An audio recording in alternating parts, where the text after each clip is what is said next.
سلامونه علیکم راځو نن موږ وایو چې field data type available in MS Access یعنی کوم قسمه ډیټا ټایپونه اویلیبل دي په MS Access کې یعنی ستاسو یو موږ څنګه کار اخیستلی شو. اولین یو د اټو نمبر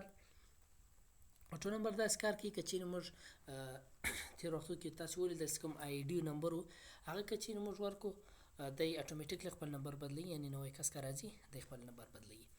او پاتې سولو شارټ ټکسټ یعنی 255 کاریکټرز موږ هلته ټایپولی سو هغه داسې د نوم سو یا د پلار نوم سو یعنی د شارټ ټکسټ دپاره موږ استعمالولی سو خو تر 255 کاریکټرز څخه زیات موږ نسو ټایپولی.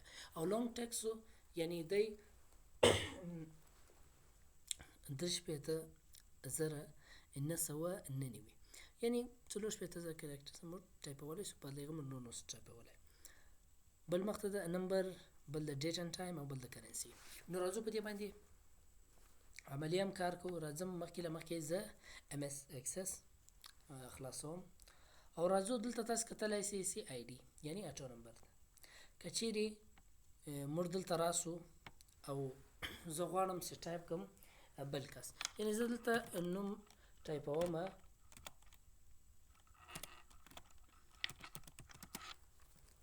میوند. کله چې میوند ټایپ کړئ زه ځم مخته تاسو کتلی سئ چې دی اتوماتیکلی وبخښئ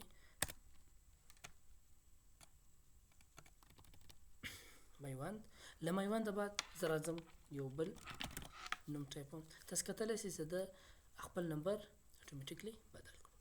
او شارټ ټکسټ یعنی د دلته چې کوم ډیټا ټایپ ورکړی ده نیم ته مو شارټ ټکسټ ورکړی ده دغسې فادر نیم چې هغه ته مو بیا شارټ ټکسټ ورکړی ده.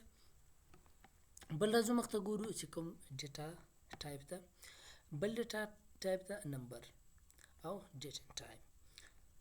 نمبر او ډیټ اینډ ټایم چې دي دا په هغه ټیم کې کار کوي کله څنګه تاسو کتلی سئ چې زه رالم دلته اوس پون نمبر اوس دلته موږ نمبر سلیکټوو ولې چې موږ د نمبر کار له ده اخلو. او بل ده اډرس. په اډرس کې موږ لونګ ټکسټ ورکولی سو یعنی په ده کې لونګ ټکسټ ورکولی سو په ده کې یعنی موږ دلته چې ده تر 255 کاریکټرز ده کیدای سي زیات ټایپ کو نو د هغه دپاره موږ لونګ ټکسټ سلیکټوو. او پاتې سو ایج کې بیا نمبر راځي هایپر لینک ډیټ اینډ ټایم. اوس ګوره دلته ډیټ اف برث ده دلته موږ ډیټ اینډ ټایم سلیکټ کړی ده.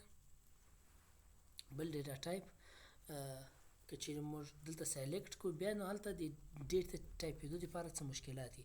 که چیرې موږ دلته برابر ډیټا ټایپ سلیکټ کړو نو هلته ډېره اساني د ډیټ اینډ ټایم د ټایپولو دپاره. او بل ده لاندې راځي کرنسي هم دغسې کار کوي. اوس فرض که فیس ده فیس خو کرنسي کې یعنی که ډالر یي که تومن یي هر شی چې هغه په کرنسي کې راځي. بل ده پاس یس اور نو.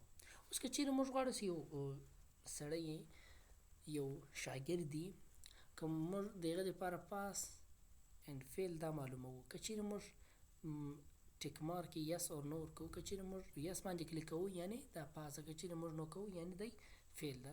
یعنی یس اور نو داسې ځای کې د استعمالولی سي. او بل ده اټیچمنټ یعنی ډاکومنټ. دا موږ داسې ځای استعمالولی سو. اوس فرض که د یو چا ډاکومنټ سي موږ هغه سره اټیچمنټ ورکوو هغه موږ بیا له هغه ځایه اکسسولی سو. او بل ده اولی اوبجیکټ یعنی اوبجیکټ لینکینګ امبیډډ. که چیرې موږ یو فوټوس و ویډیوس و اډیوس یعنی یې به 2 GB یعنی تر 2 GB به زیات نه هغه موږ دلته سلیکټولی سو. او په دغه ډیټا ټایپو کې چې ده یو صرف دا ډیټا ټایپ چې څه ټایم موږ کار باندې کوو هغه ده کیلکولیټ او لوک اپ ویزټ.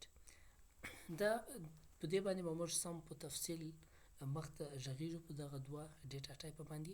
همدا مې په دې زر دلته تشریح کړل زر مې وویل چې ولې مخکې له مخکې موږ په دې باندې څه کار کړی و مخکې هم دا درس تکرار شوی و نو د دې وجه مخته چې ده مخته به انشاءالله تعالی کوم دغه دوه ډیټا ټایپ چې ده دا سم په تفصیل باندې ووایو